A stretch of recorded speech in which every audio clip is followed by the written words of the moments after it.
attorney, kung sakali po na hindi pumabor sa prosekusyon yung desisyon ng impeachment court pagdating po dito sa green box, gaano kalaking kawalan po yon na ebidensya? Or will it, ganun ba kalaki yung magiging epekto nun sa kaso? I think, personally, I think the evidence by itself now is very strong, no? Okay. Because yung bank records na yan, hindi naman first time natin naririnig yan, ano?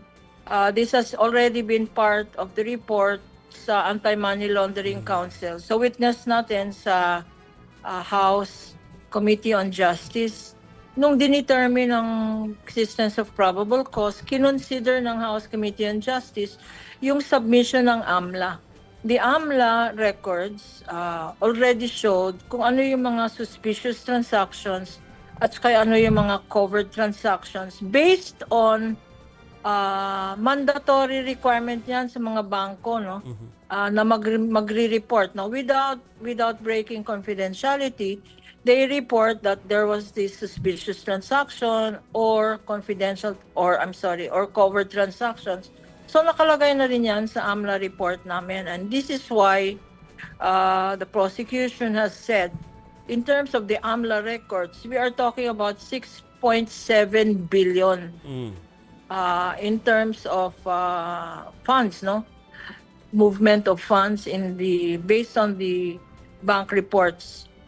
The reports given by the banks to the AMLA. Yeah. So meron rin sufficient evidence to show yung 6.7 billion. Sa BIR records naman, hindi naman tayo magtataka if they are saying na we will show our evidence. I think the defense naman should not object because it is consistent with their innocence. Kung innocent sila, kung innocent ang Vice President, I don't think she should object to the opening of the BIR records. The purpose naman is to compare yung declared sa SALN niya, no? Yung figure ba sa SALN na minention na I think it's 88 million, I'm not sure now, is it consistent yung statement sa SALN ng Vice President at ni the husband, kasi conjugal dapat ang SALN, ano? If you're husband and wife, you have a joint statement of assets and liabilities.